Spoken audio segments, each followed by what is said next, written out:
Hi there, Scorpio. Thank you for joining me for your weekly forecast for week commencing the 26th of March.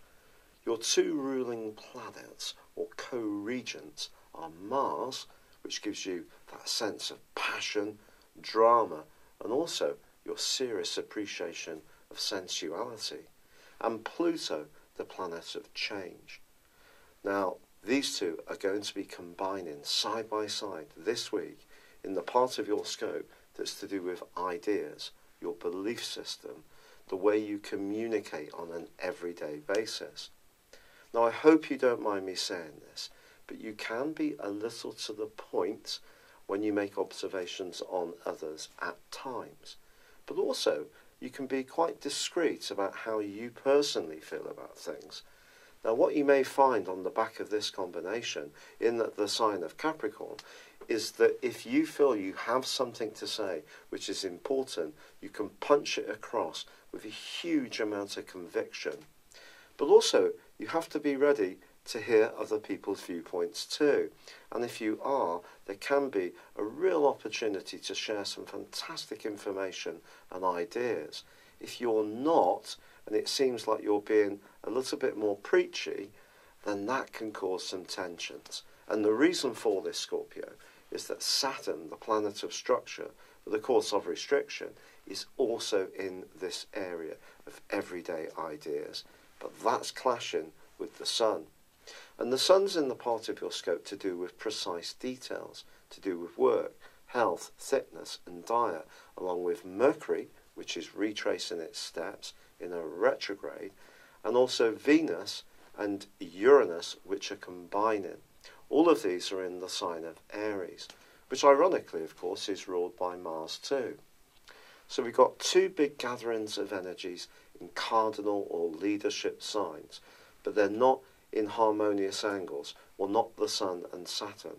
And this is one of the most difficult of all planetary aspects.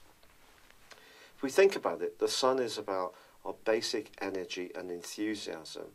Saturn tends to inhibit the Sun in a square. So there may be something that's important to you to articulate, and you could do so, but don't necessarily assume that others will be tuned into what you have to say.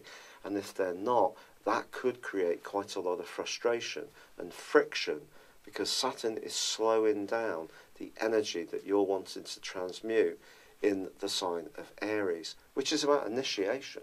It's about new starts, changes, enthusiasm. So all of this gives you some opportunities to platform your beliefs and ideas, and if you do it effectively, I do think that others will be very attentive. But you have to do it in the right way, and it's not easy to find a balance between these two very contrasting set of energies.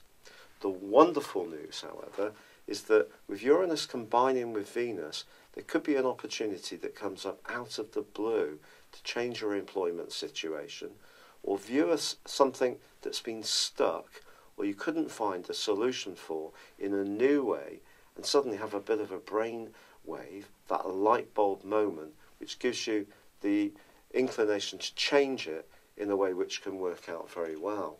And then by Saturday, Venus moves into your opposite sign. Now, of all the transits that Venus goes through in a year, this is probably equal to the transit through your fifth house, through the sign of Pisces. It's different because that one is very much to do with your self-expression.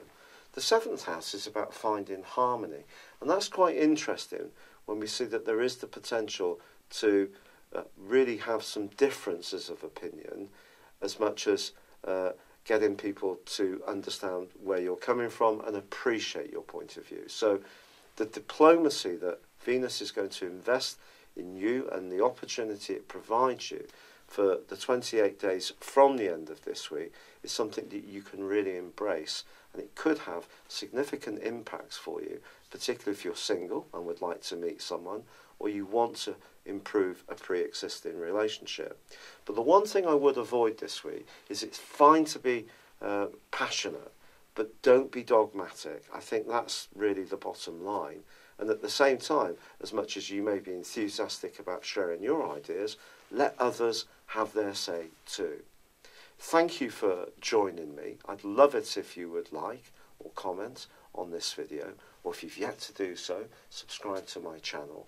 But good luck and goodbye for now. Thank you for joining me. If you'd like to know more, please visit my website at www.patrickarundell.com or download my free app in iOS, Google or Facebook at www.horoscope-ace.com. Thanks and goodbye.